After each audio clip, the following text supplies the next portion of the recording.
Welcome to Democracy Now!, democracynow.org, the War and Peace Report. I'm Amy Goodman. Belgian authorities have arrested 16 people in a series of overnight raids as residents of the capital, Brussels, remain locked in their homes. Belgium has imposed the highest threat level for Brussels as officials scour the city for Salah Abdeslam, a main suspect in the deadly attacks in Paris. Residents have been told to stay away from windows as public transportation, schools and museums have all been shut down.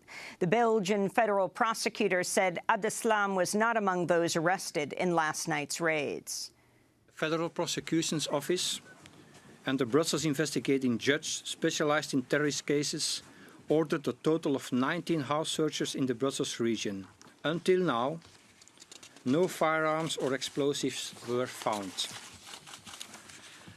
Salah Abdeslam is not among the persons arrested during the searches. Mali has begun 3 days of national mourning after at least 19 victims and 2 gunmen were killed in an assault on the Radisson Blu Hotel Friday in the capital, Bamako. 6 of the victims were Malian, while 13 were foreign nationals, including U.S. aid worker Anita Datar.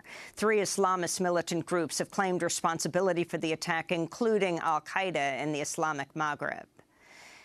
Islamophobic incidents have continued in the United States following the attacks in Paris. On Thursday, 2 men were temporarily barred from boarding a Southwest flight from Chicago to Philadelphia after a passenger heard them speaking Arabic.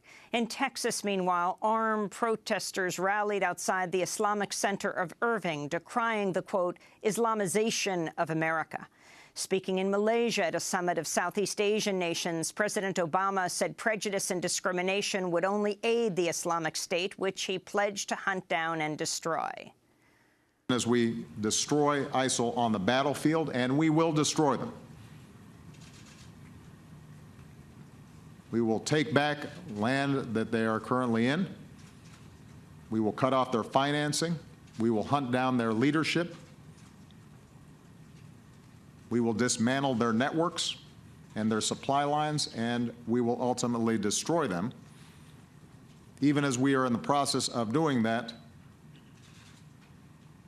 we want to make sure that we don't lose our own values and our own principles. Republican presidential frontrunners Donald Trump and Ben Carson have both indicated they would revive waterboarding and other forms of Bush-era torture as part of the fight against ISIL. Trump also said he wanted surveillance of certain mosques and falsely claimed thousands of people in Jersey City, New Jersey, cheered after the 9/11 attacks. On Saturday, Trump's remarks at a rally in Birmingham, Alabama, were interrupted by an African-American activist who shouted, "Black Lives Matter." Trump shouted, "Get him the hell out of here," and a group of Trump supporters surrounded the activist, Mercutio Southall Jr., kicking and punching him. Trump defended their actions in a Fox News interview Sunday. I don't know, rough up? Maybe he should have been roughed up, because it was absolutely disgusting what he was doing. This was not handled the way Bernie Sanders handled his problem, I will tell you. But I have a lot of fans, and they were not happy about it. And this was a very obnoxious guy who was a troublemaker who was looking to make trouble. But I didn't get to see the event. Donald Trump also retweeted a graphic of racially biased, fabricated crime statistics, which falsely claim, for example, that 81% of white murder victims are killed by African Americans. Actually, 82% of white murder victims are killed by other whites.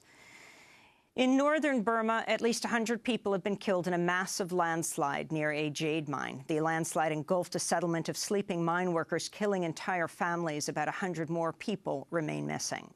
In Argentina, right-wing Buenos Aires Mayor Mauricio Macri has won the presidential race, ending 12 years of the leftist government. Macri will replace President Cristina Fernández de Kirchner next month after defeating her chosen successor. His victory is seen as a boon for U.S. hedge funds who have sought to profit off Argentina's debt. In Iran, Washington Post reporter Jason Rezaian has been sentenced to an unspecified prison term. Rezaian has been jailed for the past 16 months on charges including espionage.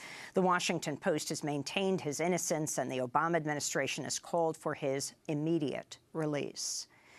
Pharmaceutical giant Pfizer has sealed a more than $150 billion merger with the fellow drug maker Allergan, marking one of the largest takeovers in the history of the healthcare industry. Because Allergan is headquartered in Ireland, the deal will allow Pfizer to avoid billions in U.S. taxes. It's believed to be the largest example to date of a so-called tax inversion, where a U.S. firm acquires a firm based overseas in order to dodge U.S. taxes. In Louisiana, Democratic candidate John Bel Edwards has defeated U.S. Senator David Vitter in a surprise victory to become the next governor of Louisiana. Edwards has pledged to sign an executive order authorizing the expansion of Medicaid, extending insurance coverage to an estimated 225,000 people. Edwards opposes abortion and gun control. His election comes as at least 16 people have been injured in a shooting in New Orleans.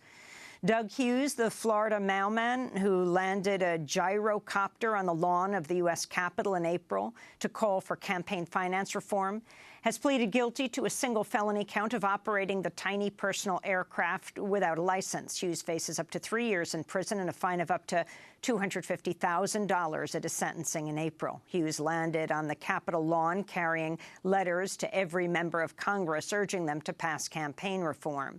Speaking Friday, Hughes said his flight exposed security gaps and brought attention to money in politics. I don't think there is any security breach now. I don't think anybody can do what I did. So what I did the country a favor in terms of security, but I didn't do it over security. I did it because I wanted to bring attention to getting the money out of politics and restoring democracy. That is the biggest threat we face. A new estimate by Wells Fargo projects a record $6 billion will be spent on political advertising in the 2016 election season, a 16% increase over 2012. Human rights activists converged in Georgia over the weekend for the annual protest calling for the closure of the U.S. military training school known as the School of the Americas, now called the Western Hemisphere Institute for Security Cooperation, or WISC. The school at Fort Benning, Georgia, has trained Latin American military leaders and dictators accused of presiding over massacres and torture. This year, protesters also called for the closure of Stewart Immigrant Detention Center in Lumpkin. 11 people were arrested for civil disobedience at the private prison. The protests come as newly released documents show the FBI monitored and infiltrated the peace group School of the Americas Watch, which organizes the annual rally. Documents obtained by the Partnership for Civil Justice Fund showed, despite repeatedly acknowledging its activities were peaceful, the FBI spied on the group for a decade using counterterrorism units and confidential informants. And in Cleveland, Ohio, family members and supporters gathered Sunday at the park where the 12-year-old African-American boy, Tamir Rice, was fatally shot by a white police officer 1 year ago. Tamir Rice was playing with a toy gun when police pulled up and shot him within 2 seconds of their arrival. A 911 caller had reported seeing Rice with a gun, but noted the gun was probably fake. A grand jury has been hearing evidence in the case. Last month, the county prosecutor's office released an expert report calling the shooting clearly objectively reasonable. Tamir Rice's mother, Samaria, addressed supporters at the vigil for Tamir. I thank you guys for all the warm love and thoughts as well. I encourage you guys to get involved in the movement. And I'm fighting for justice for all our children.